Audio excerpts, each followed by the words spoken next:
Welcome to Audible Insights, brought to you by the Insights Association and hosted by David Paul, founder of Dialsmith and Lillian Labs.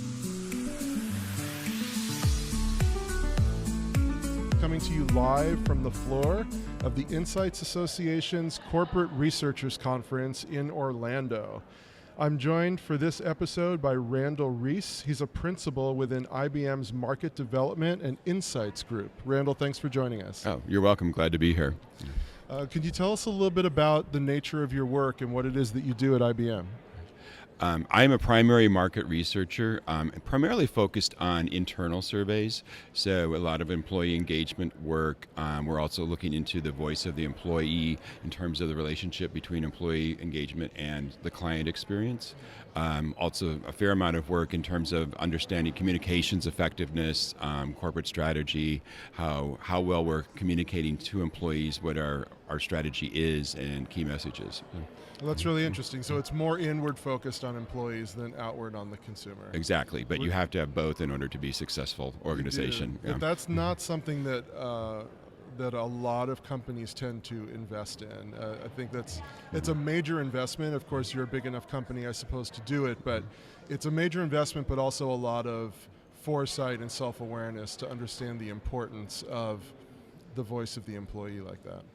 Yeah, I would agree. Part of it is the scale of IBM, and most of the work we do is global, so we are also looking into effectiveness of messaging and understanding of strategy in various geographies as well as regions and markets.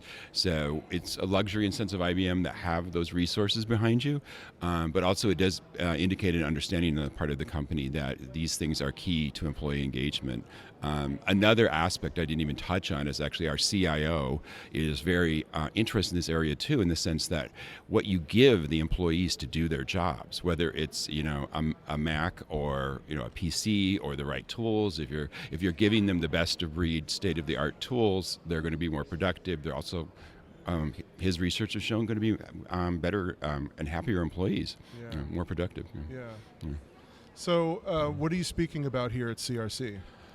So here I'm speaking about the Net Promoter Score, and since you have a market research audience, I don't think I need to explain what a Net Promoter Score is, unless you think I do need to give that background. No, I don't think you do. I'd say anyone who doesn't know it can Google it. Okay. But what's the crux of your topic, and what will you be revealing here at the show? Okay. The crux to our interest in NPS, actually, we have really fully embraced the Net Promoter Score as our preferred enterprise metric. So not just in terms of metric in our client experience program, and it's not the only metric we're using. It's about a net promoter system for those that are not aware. It's not just that single question. It's always asking it with a verbatim. It's also a larger structure of closed loop feedback and all of that.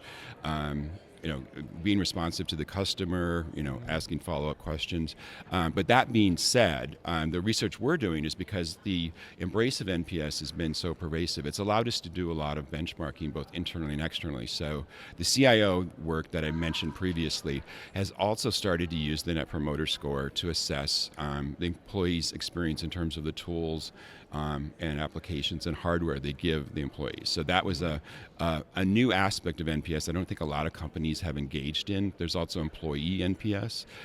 What was the concern of the CIO's research team when they embraced this is because NPS has become so pervasive, is the secret sauce, so to speak, going to be revealed as employees start to understand how NPS is calculated, and they realize that only using the top end of the scale, 9s or 10s, really count in terms of the calculation. Are you going to see score inflation? Are they going to lose all of their benchmarking and tracking over time?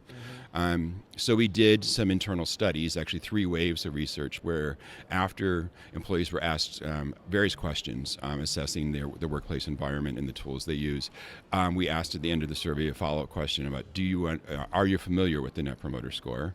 Those who said they were familiar, we asked them if they understand how it is calculated. And then the next step was we asked them if that understanding is influencing how they answer the question. So the interesting thing we found out is, yes, in fact, there is score inflation occurring. people who know that that 7 or 8 falls out of the calculation are skewing towards using 9s and 10s. The other thing, though, we found out, which we didn't expect to find, which is sort of the really interesting twist on this research, is we found among those people who said, no, I'm not changing the way I answer the question. In fact, they are changing the question, but in the other direction. They're dinging things. So there is score, if you want to call it deflation, or a tendency towards the negative, among things that we're scoring. I should preface that. We see the score inflation among things that we know have a history of high satisfaction when we're using satisfaction measures. So they're moving the score up to keep that level of satisfaction high. Good intentions. Yeah. But what appears to be going on with applications or processes that were not well received, shall we say. They were medium scoring to low scoring in terms of the history we had in them. People are actually like overcompensating or adjusting their scores. They're actually giving them much lower scores, even though they say they're not changing their scores. Yeah. And I'm sure there must have been an internal debate about the very notion of asking those questions then lets the genie out of the bottle a little bit and makes employees actually start thinking about this when maybe they wouldn't have before. How did you reconcile that and get over any concerns around that? Well, that's really an ongoing debate in terms of using the NPS for internal purposes. So we haven't, I wouldn't say resolved it completely. There are people within the company that don't necessarily think it's a good idea to be asking it internally for those reasons. And also another issue, which we don't really touch on in our presentation, is NPS is a likelihood to recommend question. And if you only have one option, which is often the case in sort of a tool that you're going to use, say there's only one tool to split your expense report. So you want me to recommend this? Versus what? Not doing my expenses? Right. So there's that issue of context that we're also struggling with. But the great thing about the program, I would say, is the fact that it is made, the fact that there's so much attention on it, and our client experience is evolving to such an extent that we're becoming responsive. It's also made internal stakeholders incredibly responsive, more so than I've ever seen in my history of being at IBM. Well, that's good. So it's raising awareness and getting attention. Yes. Keeping people focused where they need to be focused, and the debate can rage on about methodology. Yeah, and that's as you probably know, that's the debate that goes on in general, I think, about NPS out in the marketplace as well. You either love it or hate it, and it's about and it is really about the larger. Maybe you don't like the question. I think Reichheld has even said that himself. He didn't like some of the bastardization, so we say, that was going on in NPS. It's really about a larger experience. And getting the whole picture. Yeah, well, that's really interesting. Well, I appreciate you sharing that with us and joining us for a few minutes here today. I hope you get a lot out of CRC. It's always a great event, and good luck with your presentation tomorrow. All right, thanks for having me. Thanks so much for listening. You can find all our episodes by searching Audible Insights on iTunes, Stitcher, or Google Play, and by visiting insightsassociation.org/audible. Thanks again, and we'll catch you next time.